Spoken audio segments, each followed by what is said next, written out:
시편 78편 38절에서 39절 말씀입니다. 오직 하나님은 긍휼하심으로 죄악을 덮어주시어 멸망시키지 아니하시고 그의 진노를 여러 번 돌이키시며 그의 모든 분을 다 쏟아내지 아니하셨으니 그들은 육체이며 가고 다시 돌아오지 못하는 바람임을 기억하셨습니다. 아멘. 사랑합니다. 네, 오늘도 온가족 예배에 함께 하시는 우리 모든 분들에게 하나님의 축복이 가득하기를 주님의 이름으로 소망합니다.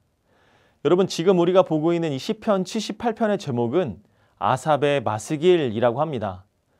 마스길은 시편에서 묵상 또는 교훈으로 번역이 되는데, 기도하다가 그 기도 내용 중에 기가 막힌 문장이 떠오르면서 그 떠오르는 문장을 그 다음번 기도 시간에도 계속 기억하고 묵상하고 기도하게 되는데, 그래서 그것이 묵상 또는 교훈의 뜻이 되는 것이 바로 이 마스길입니다. 그러니까 이 시는 다윗 시대의 지휘자였던 아삽이 지은 교훈적 시라고 할 수 있는 것이죠. 시인은 이 시를 통해서 이스라엘 백성들에게 한 가지 교훈을 주고자 합니다. 무슨 교훈이냐면, 과거의 조상들의 죄악을 회고하면서 동일한 죄를 반복하지 말라는 것입니다. 그래서 시편 78편은 계속해서 과거 조상들의 잘못들을 이야기합니다. 오늘 우리가 읽은 본문의 말씀은 출애굽 당시 광야에서 저지른 죄악을 말하고 있죠. 하나님은 이스라엘 백성들에게 만나와 메추라기를 보내주신 것을 볼 수가 있습니다. 우리 30절의 말씀을 한번 볼까요? 그러나 그들이 그들의 욕심을 버리지 아니하여 그들의 먹을 것이 아직 그들의 입에 있을 때에, 그들은 하나님이 만나와 메추라기를 주셨음에도 불구하고 여전히 욕심을 버리지 않았습니다. 이에 어떤 한 성경학자는요, 그들은 먹을 것이 없어도 불평하고 있어도 불평하니 그야말로 막무가내기에 이번에는 하나님이 그들에게 벌을 내리셨다라고 말합니다. 결국 하나님은 그들을 심판하실 수밖에 없었죠. 탐욕에 물든 이스라엘을 향해서 하나님은 심판을 내립니다. 그럼에도 불구하고 그들은 여전히 죄 가운데 있었습니다. 32절의 말씀에 보니까 이러함에도 그들은 여전히 범죄하여 그의 기이한 일들을 믿지 아니하였으므로, 이스라엘 백성들은 오히려 죄를 범하여 하나님의 기사를 믿지 않았습니다. 그 결과 어떻게 하시죠?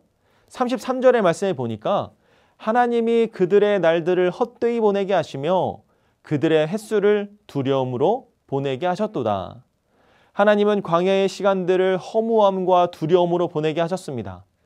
이처럼 그들은 하나님의 크신 은혜와 이적을 경험하면서도 온전히 하나님을 믿지 않았던 것이죠. 그런데 놀라운 사실은 이렇게 하나님과의 언약에 성실하지 않았던 이스라엘 백성들에게 하나님은 늘 성실한 은혜의 하나님이었다는 겁니다.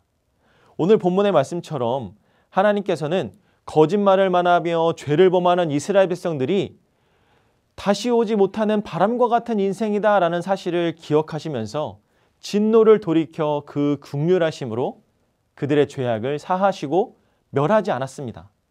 이처럼 하나님은 여러 번 진노를 돌이켜 참으셨죠. 그러나 이스라엘은 몇 번이고 하나님을 슬프게 합니다. 다시 말하면 하나님은 그의 진노를 억제하신 반면에 출애굽 당시의 이스라엘 백성들은 그들의 탐욕을 억제하지 않았던 것이죠. 하나님은 오히려 이스라엘 백성들에게 자비와 긍휼을 베풀어 주셨지만 이스라엘 백성들은 오히려 하나님께 죄를 범하여 하나님의 기사를 믿지 않았던 것이죠.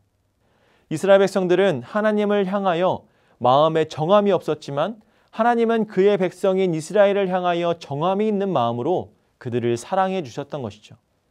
우리를 끝까지 사랑하시는 하나님, 자비로우신 하나님, 우리는 그 신실하신 하나님의 사랑을 경험한 자들로서 그 은혜를 날마다 기억해야 할 것입니다. 그리고 이스라엘 백성들과 같이 탐욕이 아닌 자족감과 감사함으로 오직 하나님을 신뢰하며 진실한 마음으로 하나님께 영광 올려드리는 삶을 사는 저와 우리 온 가족 여러분들이 되기를 주님의 이름으로 소망합니다.